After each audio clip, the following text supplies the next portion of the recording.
Hello friends, welcome back to my channel. എൻ്റെ ബെല്ലിനി. അപ്പോൾ പുതിയൊരു വീഡിയോയിലേക്ക് സ്വാഗതം.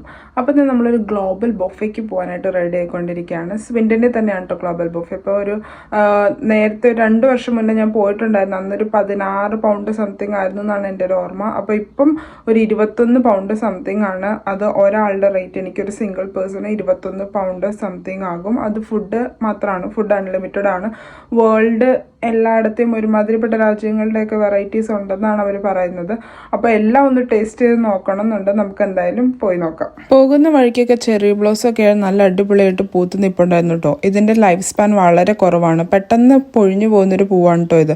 അപ്പോൾ അടുത്ത ദിവസങ്ങളിലൊക്കെ തന്നെയായിട്ട് ഇതിൻ്റെ ഒരു ഷോ ഓഫ് അങ്ങോട്ട് തീരുന്ന തന്നെ വേണമെങ്കിൽ പറയാം. അപ്പോൾ ഇതാണ് നമ്മുടെ ഗ്ലോബൽ ബൊഫെ. ഇവിടെയുള്ള റെസ്റ്റോറൻറ്റുകളുടെ ഒക്കെ ഒരു പ്രത്യേകത എന്താണെന്ന് വെച്ചാൽ നമ്മൾ സീറ്റ് പ്രീ ബുക്ക് ചെയ്തിട്ട് വേണം കേട്ടോ പോകാനായിട്ട്.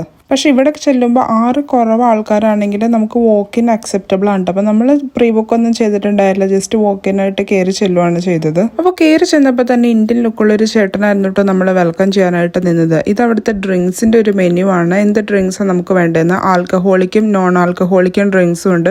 ഫുഡിന് മെനു ഇല്ല. നമ്മൾ കയറി ചെല്ലുക, നമ്മുടെ സീറ്റ് ഉറപ്പിക്കുക, അത് കഴിഞ്ഞിട്ട് പാത്രമൊക്കെ എടുത്ത് അങ്ങോട്ട് നടന്നു തുടങ്ങുക. ഈ കാണുന്നത് സ്റ്റാർട്ടേഴ്സിൻ്റെ സെക്ഷനാണ് കേട്ടോ. ബൊഫെ എന്ന് പറയുമ്പോൾ നമുക്കറിയാലോ അൺലിമിറ്റഡ് ആണെന്ന്. എന്തോരം വേണമെങ്കിലും കഴിക്കാം. രാവിലെ തന്നെ വയറ് കാലിയാക്കിയിട്ടിട്ട് അങ്ങോട്ട് ചെല്ലുക.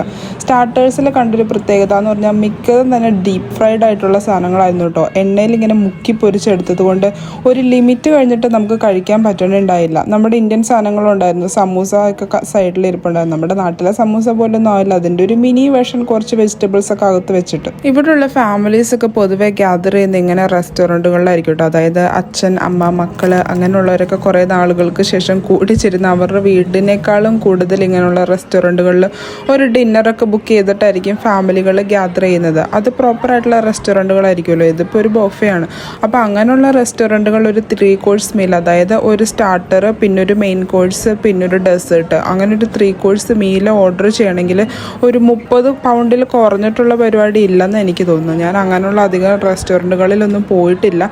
എൻ്റെ വർക്കുമായിട്ട് റിലേറ്റ് ചെയ്ത് 1-2 പാർട്ടിയോ അങ്ങനെ 1-2 തവണ ഞാൻ റെസ്റ്റോറൻറ്റുകളിൽ പോയിട്ടുള്ളൂ. അപ്പം നമുക്കൊരു 35 പൗണ്ടെങ്കിലും ആകും അറ്റ്ലീസ്റ്റ് ഒരു 3 കോഴ്സ് മീൽ നമുക്ക് എടുത്ത് കഴിയണമെങ്കിൽ. സ്റ്റാർട്ടേഴ്സ് ഭയങ്കര ഹെവി ആയിരുന്നതുകൊണ്ട് പെട്ടെന്ന് തന്നെ ഞാൻ മെയിൻ കോഴ്സിലേക്ക് പോയിട്ടോ. ഇതാണ് നമ്മുടെ ഡ്രിങ്ക്, ഒരു മാംഗോ ജ്യൂസ് ആണ്. അതിന് നമ്മൾ എക്സ്ട്രാ പേ ചെയ്യണം കേട്ടോ. നമ്മുടെ ഈ ബൊഫയുടെ കൂട്ടത്തിൽ അല്ലെങ്കിൽ മീൽസിൻ്റെ കൂട്ടത്തിൽ ഇൻക്ലൂഡഡ് അല്ല ഡ്രിങ്ക്സ് വേണമെങ്കിൽ നമുക്ക് അൺലിമിറ്റഡ് എടുക്കാമായിരുന്നു. അതിനും ഇതുപോലെ തന്നെ ഒരു 2.99 എന്തോ പൗണ്ട്സ് എക്സ്ട്രാ കൊടുത്തിട്ടുണ്ടെങ്കിൽ അത് നമുക്ക് റീഫിൽ ചെയ്തുകൊണ്ടിരിക്കും. അത് കോക്ക് അങ്ങനെ ഫിസി ആയിട്ടുള്ള ഡ്രിങ്ക്സ് ആയിരുന്നു അൺലിമിറ്റഡ് ആയിട്ട് നമുക്ക് എടുക്കാൻ പറ്റുന്നത്. അപ്പോൾ അത് ഞാൻ വാങ്ങിച്ചില്ല, കാരണം ഫിസി അല്ലാത്ത എന്തെങ്കിലും ഡ്രിങ്ക്സ് കുടിക്കണമെന്നാണ് എനിക്ക് തോന്നിയത്. പക്ഷേ അതൊരു അബദ്ധമായി പോയി എന്ന് എനിക്ക് ഇടയ്ക്ക് വെച്ച് തോന്നി.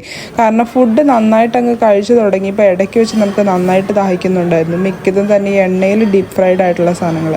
പിന്നെ അവിടെ നിന്ന് മെയിൻ കോഴ്സ് കഴിഞ്ഞ് കഴിഞ്ഞിട്ട് പെട്ടെന്ന് തന്നെ നമ്മൾ സ്വീറ്റ്സിലേക്ക് പോകുന്നു കേട്ടോ. ഇവിടെ മറ്റൊരു മെയിൻ പ്രത്യേകത എന്താണെന്ന് വെച്ചിട്ടുണ്ടെങ്കിൽ ഇവിടെ ബർത്ത്ഡേ പേഴ്സണൊരു ബർത്ത്ഡേ ഫ്രീ മീലുണ്ട്. പോരാത്തിന് നമ്മൾ കഴിച്ചുകൊണ്ടിരിക്കണതിൻ്റെ ഇടയ്ക്ക് ഇവിടെ ഒരു കേക്ക് കൊണ്ടുവന്ന് തരും. അതായത് ബർത്ത്ഡേ പേഴ്സണ് ചെറിയൊരു പീസ് പേസ്ട്രി കേക്കാണ്. ആ കേക്കിൽ ചെറിയൊരു തിരിയൊക്കെ വെച്ചിട്ട് അത് നമുക്ക് ഇവിടെയുള്ള ആരെങ്കിലും ഒരാൾ കൊണ്ടുവന്ന് തരും. അപ്പോൾ അത് കൊണ്ടുവന്ന് തരുമ്പോൾ ബാക്ക്ഗ്രൗണ്ടിൽ ബർത്ത്ഡേ സോങ് ഒക്കെ ഇട്ട് കഴിച്ചുകൊണ്ടിരിക്കുന്ന മിക്കവരും നമുക്ക് കൈ അടിച്ച് ബർത്ത്ഡേ വിഷൊക്കെ ചെയ്യും. ഡെസേർട്ടുകളും ഐസ്ക്രീമും ഒക്കെ ഇങ്ങനെ ടബിലാക്കി വെച്ചേക്കാണ്. അവിടെ കോണെടുത്ത് നമുക്ക് എത്രയാണെന്ന് വെച്ചാൽ ഇഷ്ടമുള്ളത്ര റീഫിൽ ചെയ്യാം. ഇതൊരു ചോക്ലേറ്റ് ഫൗണ്ടൻ ആട്ടോ. ഇവിടെ നിന്ന് വേണമെങ്കിൽ തിന്നാം, അല്ലെങ്കിൽ സൈഡിലിരിക്കുന്ന മാഷ്മെലോസ് കോലിൽ കുത്തി അത് വേണമെങ്കിൽ മുക്കി തിന്നാം. അങ്ങനെ കുട്ടികളൊക്കെ ആയിട്ട് വരുമ്പോൾ അവർക്കൊക്കെ ഭയങ്കരമായിട്ട് ഇഷ്ടപ്പെടുന്ന ഒരു ഏരിയയാണ് ഈ ഐസ്ക്രീമിൻ്റെ ഏരിയ. അതുപോലെ തന്നെ ചോക്ലേറ്റ് ഫൗണ്ടൻ, മാഷ്മെലോ അങ്ങനെയുള്ള സാധനങ്ങളൊക്കെ. എൻ്റെ വയറ്റ് കൊള്ളാവുന്നതിൻ്റെ മാക്സിമം ഫുഡ് ഞാൻ കഴിച്ചു കഴിഞ്ഞായിരുന്നു കേട്ടോ. ഇനി വല്ല കട്ടിൽ കിട്ടിയിട്ടുണ്ടെങ്കിൽ നേരെ നിവർന്ന് അവിടെ കിടന്നാൽ മതി എന്നുള്ളൊരു സിറ്റുവേഷൻ എത്തിക്കഴിഞ്ഞപ്പോഴാണ് ഞാൻ എൻ്റെ ഫുഡ് അടി നിർത്തിയത്. കഴിച്ചുകൊണ്ടിരിക്കുന്നതിൻ്റെ ഇടയ്ക്ക് വേറെ കാര്യം കൂടെ ഞാൻ ശ്രദ്ധിച്ചായിരുന്നു. എൻ്റെ ചുറ്റും ഇരുന്ന പലരും പരിപാടി നിർത്തി പോയി കഴിഞ്ഞിട്ടും സ്റ്റിൽ ഞാൻ കണ്ടിന്യൂ ചെയ്തുകൊണ്ടിരിക്കുന്നു. ഇനിയും ഇരിക്കുന്നത് മോശമാണല്ലോ എന്ന് കരുതിയും